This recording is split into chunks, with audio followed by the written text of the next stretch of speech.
estimados alumnos, nos encontramos en una nueva clase de formulación, gestión y evaluación de proyectos en ámbitos públicos. En este caso, vamos a trabajar sobre uno de los puntos de la unidad 2, que son las principales herramientas para el análisis del problema. Como saben, la formulación de un proyecto de inversión debe nacer con la identificación de un problema.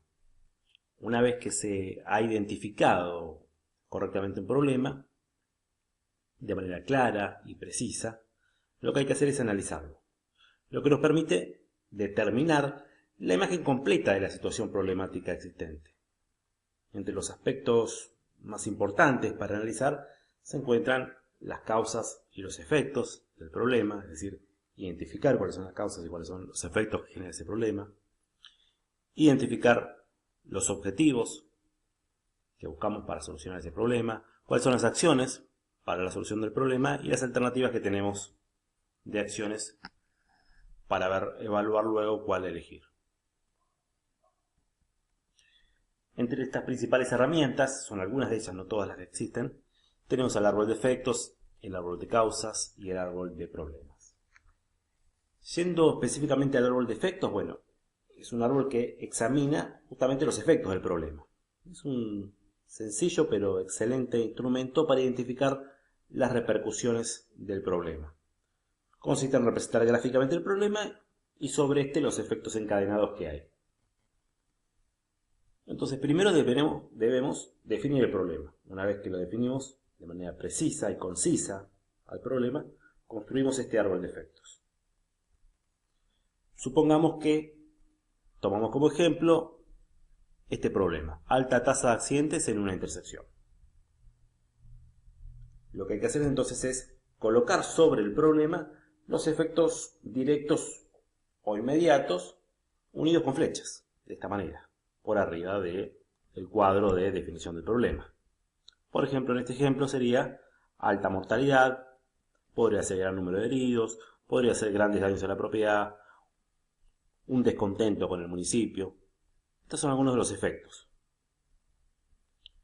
Pero bien, no se queda ahí, no son solo efectos de primer nivel, también están lo que llamamos los efectos de segundo nivel.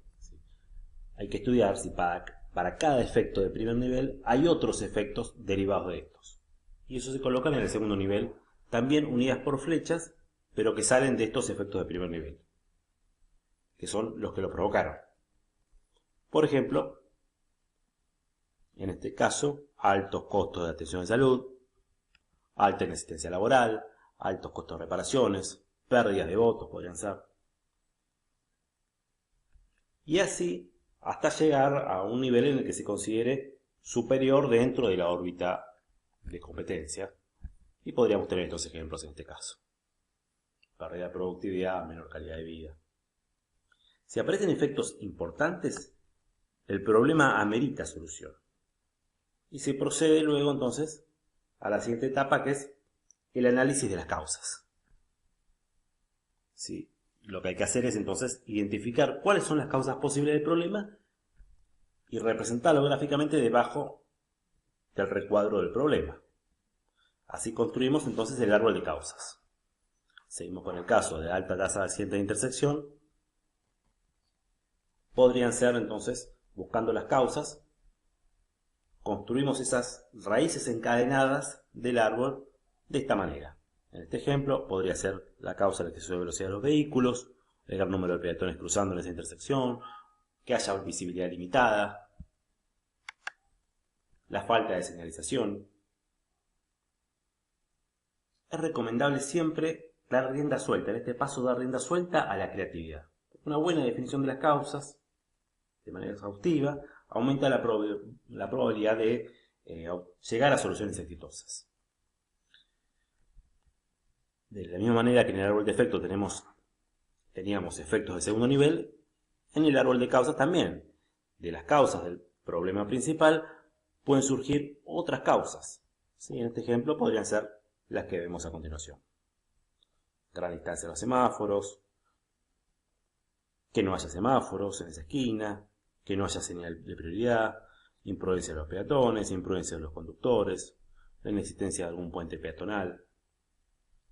Bien, ahora el empalme del árbol de efectos con el árbol de causas, lo que nos da es como resultado el árbol de problemas, que en este ejemplo sería así entonces.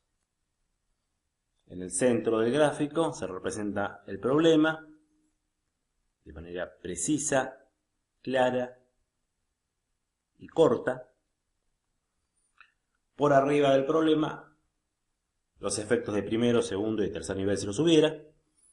Y por debajo del problema, también representados con flechas, las causas de primero y segundo nivel.